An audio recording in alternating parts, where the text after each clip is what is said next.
Ustadz, saya mau curhat, tolong kasih masukannya Ustadz. Saya lagi dekat sama beberapa laki-laki. Ini berarti kan cewek kan? Laki-laki itu ingin serius sama saya. Bagaimana biar saya bisa memantapkan hati agar tidak salah memilih? Terima kasih Ustadz. Enak ya, tinggal milih. Masya Allah, barakallahu fiik. Tapi jangan berlebihan dekatnya karena itu jadi sumber fitnah. Kalau kita memulai satu kebaikan dengan dosa, maka Allah cabut keberkahan. Itu udah pasti tuh. Contoh, memulai suatu niat baik untuk menikah, tapi dengan pacaran atau berbuat dosa, maka nanti pernikahan itu akan Allah cabut keberkahan. Makanya muncullah cekcok rumah tangga sampai ke perceraian dan segala macam. Itu karena awalnya nggak baik. Kecuali orang yang bertobat ya. Karena awalnya nggak baik. Kalau awalnya nggak baik, maka hilang keberkahan. Sedangkan kalau awalnya kita menjaga batasan agama Allah, kita nggak melanggar, kita nggak mengecewakan Allah, maka nanti Allah yang akan menjaga pernikahan. Jadi kalau dekat jangan berlebihan. Terus gimana cara kita menentukan pilihan? Menentukan pilihan itu dengan 3 cara.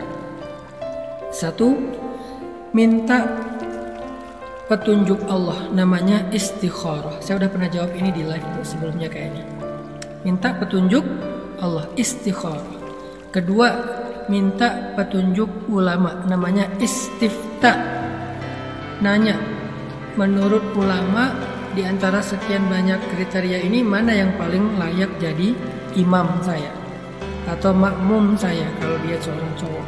Minta fatwa dan nasihat dari ulama. Yang ketiga, minta nasihat dari orang yang lebih bijak dari kita atau yang tahu, yang kenal dengan masing-masing orang yang kita mau pilih itu. Ini namanya istisyarah. Jadi ada istikharah, istifta, istisyarah. Meminta petunjuk Allah, meminta petunjuk ulama, orang yang lebih berpengalaman atau lebih bijak. Dengan kayak gitu, mudah-mudahan kegalauan kita akan berkurang. Kemudian ada lagi yang nanya,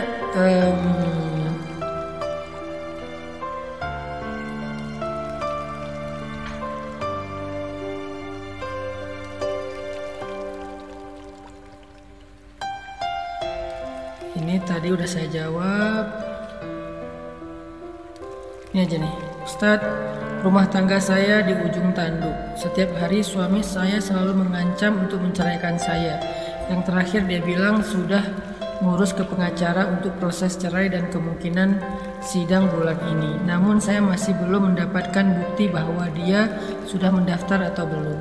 Awal cerita saya memang istri yang keras. Saya bukan terlahir dari keluarga yang Islami. Wawasan saya tentang Islam dan sikap suami ke istri saya nggak banyak tahu. Saya semena-mena dengan suami saya. Hijrah saya mulai meninggalkan pekerjaan dan banyak belajar mengenai Islam sampai akhirnya saya mendapat ujian hijrah. Suami saya ketahuan TTM-an dengan wanita lain. Jujur Ustaz, saya sempat memukul dia gara-gara rebutan HP pengen tahu isi WA dia dengan wanita teman kerjanya itu. Saya sempat bertemu dengan wanita itu bertiga dengan suami saya, dan ternyata hubungan mereka masih berlanjut sampai akhirnya ayah saya yang bertemu dengan wanita itu dengan suaminya.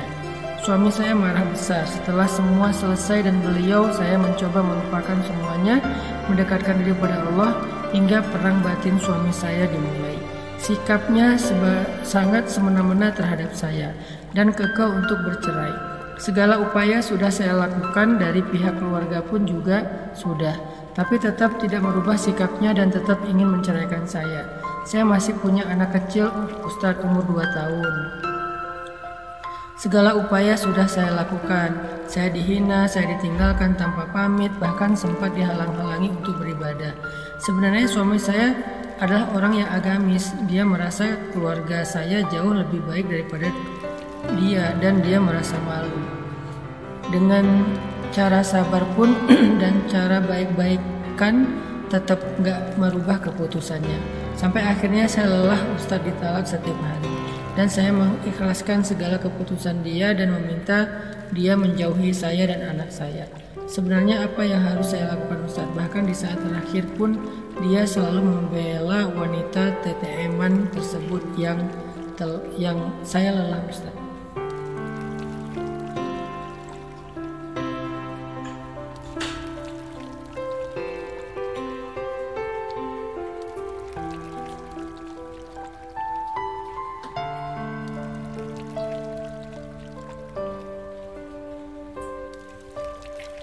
Pertama-tama saya pengen ngucapin ikut prihatin dengan kondisi keluarga Mbak dan teman-teman yang sama, karena di sini ada beberapa curhatan masalah rumah tangga juga yang diambang perceraian. Saya ikut prihatin, dan karena ini juga lagi hujan, saya bareng-bareng deh yuk kita saling mendoakan ya.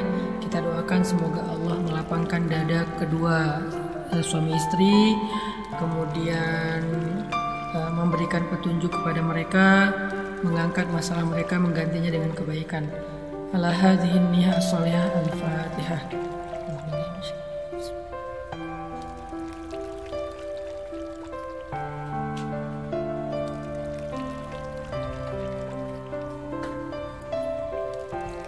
Saya nggak bisa ngomong apa-apa karena semua yang memang harusnya dilakukan oleh Mbak udah dilakukan. Doa udah, ibadah udah, bersabar udah, menjelaskan ke suami udah, mencari penengah dari masing-masing keluarga juga udah. Bukan kita yang menentukan kesudahan dari suatu masalah. Bukan kita yang menentukan kapan masalah itu akan selesai. Allah yang menentukan. Allah yang lebih tahu kapan dan bagaimana masalah itu akan selesai. Kita hanya berikhtiar semampu kita mencari jalan keluar yang kita tahu. Tapi kita sama sekali tidak menentukan akhir dari sebuah perjalanan. Kita nggak menentukan sama sekali ujung dari sebuah masalah. Kita sama sekali nggak menentukan kapan masalah itu akan selesai. Bukan kita. Tugas kita adalah berikhtiar dan bersabar. Dan janji Allah adalah menyelesaikan masalah hamba-hamba yang bersabar. Wa basyiris sabirin, sampaikan berita gembira kepada hamba-hamba yang sabar, kata Allah. Gak ada kan berita gembira yang membuat kita kecewa, itu bukan berita gembira, itu namanya prank. Kalau Allah bilang busyra, basyir, sampaikan berita gembira, itu benar-benar berita gembira. Tapi syaratnya cuma satu, sabirin, sabar. Apa itu sabar? Satu, tidak berkeluh kesah. Dua, tidak melenceng dari jalan Allah, gak berhenti beribadah, gak berhenti berdoa, gak berhenti taat. Dan tiga, tidak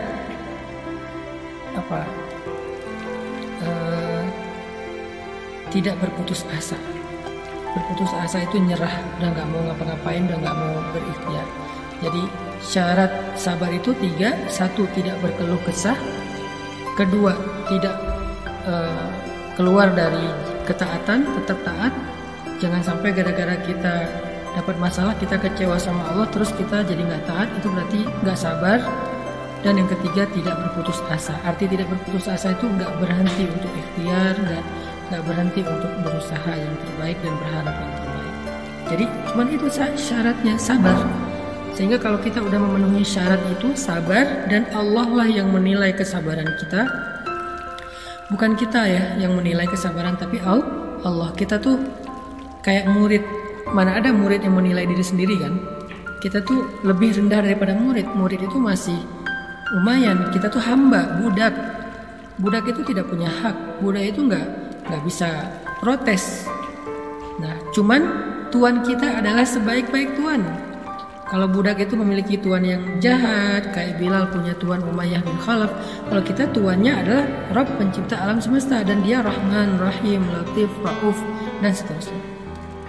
Sehingga untuk menentukan kapan akhirnya dan seterusnya, enggak, Allah yang akan menentukan. Kita nggak perlu menilai diri kita, Allah yang menilai. Kita nggak bisa bilang saya udah sabar, berarti kita menilai diri kita sendiri kan. menilai kalau diri kita itu udah sabar, kan gitu. Menilai bahwa kita itu udah layak. Kita jangan menilai diri sendiri. Tugas kita tuh cuma ikhtiar, sabar, nanti Allah yang nilai. Dan gak usah khawatir, Allah tuh gak pernah salah nilai. Gak mungkin Allah ngasih kita nilai C padahal kita A+.